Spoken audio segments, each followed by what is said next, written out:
sobat mahasiswa semua. Pada kali ini saya akan memberikan sedikit tutorial untuk pengujian instrumen, yaitu meliputi uji validitas dan uji reliabilitas ya. Jadi instrumen yang kita buat berdasarkan aspek-aspek alat ukur itu perlu diuji kevalitannya ya. Jadi uji validitas itu digunakan untuk mengukur tingkat keefektifan suatu alat ukur guna untuk memperoleh data ya. Nah, itu validitas. Kemudian untuk reliabilitasnya itu digunakan untuk menguji apakah data itu dapat diandalkan atau tetap konsisten apabila pengukurannya dilakukan berulang kali. Itu reliabilitas. Baik, akan saya kasih contoh hasil penelitian yang perlu diuji validitasnya ya. Saya akan kasihkan contoh penelitian mahasiswa ya. Jadi datanya seperti ini. Jadi hasil kuesionernya. Jadi kuesionernya seperti ini. Jadi misalnya saya mengukur untuk tingkat religiositas ya. Aspeknya ini. Jadi ini perlu diuji validitasnya dan reliabilitasnya ya. Hasil penelitiannya seperti ini, misalnya data penelitiannya ya. Nah seperti ini. Suatu contoh misalnya variabel religiositas ya. Ini ada 10 pertanyaan yang perlu diuji kevalitannya. Ini pakai Excel ya. Kalau pakai Excel hasilnya seperti ini. Jadi nilai REG nya, nilai kan pakai produk momen ya. Kalau uji validitas itu rumusnya pakai korelasi produk momen. Ini ketemunya 0,592. Kemudian tabelnya pada N26. Ini dilakukan pada 26 siswa ya. Jadi penelitian itu untuk menguji tingkat religiositas siswa. Nah, nilainya seperti ini. Ini pada item 1 pertanyaan nomor 1 ketemunya sekian 0,592. Item 2 pertanyaan kedua ini kan tadi ada 10 pertanyaannya. Ini ada 10 pernyataan atau 10 pertanyaan. Ada 10, ini hasilnya seperti ini. Nah, ini nanti dibandingkan dengan tabel produk momen untuk taraf 5%. Ini pada N26 ketemunya 0,398. Jadi ini dibandingkan, apabila nilai RxJ nya ini lebih besar dari tabel maka dikatakan valid. Itu pakai Excel ya. Kita akan coba apakah hasilnya sama apabila kita menggunakan aplikasi software SPSS. Kita pakai SPSS 24 ya, versi 24. Kita coba, kita buka dulu aplikasinya.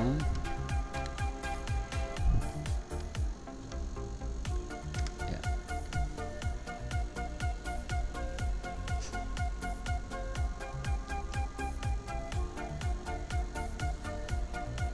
Nah, sesudah kita buka, kita kopikan data untuk data penelitian ini. Jadi item 1 sampai item 10 terhadap 26 siswa ya ini ya. Kita copy, kita masukkan ke SPSS. Kita pastekan di sini. Kemudian untuk variabel view-nya, untuk variabel 1 ini nomor 1 maksudnya. Pernyataan nomor 1, pertanyaan nomor 2, pertanyaan nomor 3, 4, 5, 6, 7, 8, 9, 10 ya, ada 10 pertanyaan. Jangan lupa untuk yang nilai totalnya juga dimasukkan, total dari skor pertanyaan untuk responden nomor 1 itu dimasukkan. Ini adalah total dari skor jawaban ini. Kita masukkan. Nah, ini dikasih simbol RG, ada hubungan ya, hubungan antara X dan Y nya. Nah, untuk mengetahui tingkat kevalitannya, tingkat validitasnya, kita pakai analisis korelasi ya. Kita klik korelasi, kemudian bivariat, kemudian variabel ini dimasukkan, klik masukkan variabelnya. Nah, kita menggunakan berapa persen, kita kan pakai percent correlation ya. Ini tes signifikasinya kita pakai 1% atau 2%, maaf 1% atau 5%. Untuk toilet berarti kita pakai 1% dan 5% ya. Nah, kemudian kita klik OK. Nah, di sini item nomor 1, pernyataan nomor 1 atau kuesioner nomor 1, ini nilai persennya adalah 0,592 ya, akan sama dengan kita apabila menghitung secara manual dengan Excel ya. Kalau Excel kan pakai rumus persen ya. Nah, sama aja persen, dan ini dimasukkan, totalnya juga dimasukkan. Itu pakai kalau pakai Excel. Nah, sini terlihat bahwa outputnya untuk pernyataan atau pertanyaan nomor 1 nilainya adalah 0,592 dengan nilai signifikansinya ini 0,01, artinya ini adalah kurang dari 0,05 kalau kita pengujiannya pakai 5% ya. Jadi artinya ini pernyataan nomor 1 ini adalah valid karena nilai signifikansinya kurang dari 0,05. Demikian juga untuk pernyataan nomor 2, ini ketemunya adalah 0,469 dengan nilai probabilitas atau nilai signifikansinya 0,16. Ini kurang dari 0,05. Artinya bahwa pernyataan nomor 2 ini juga valid. Seterusnya untuk pernyataan nomor 3, nomor 4, 5 dan seterusnya sampai pernyataan 10, cara membacanya seperti itu. Jadi nilai ini, kemudian nilai signifikansinya ini dengan ketentuan apabila nilai signifikansinya kurang dari 0,05 itu valid ya. Atau kalau kita bandingkan dengan tabel bahwa nilai RxY nya ini harus lebih besar dari tabel. Tadi tabel produk momen 0,398 ya, 0,398. Ini kan berarti lebih besar kalau dibandingkan dengan tabel. 0,592 lebih besar dari 0,398. Kalau di SPSS ya dengan melihat nilai signifikansinya aja, kalau nilai ini kurang dari 0,05 artinya ini adalah signifikan gitu. Itu untuk validitas ya.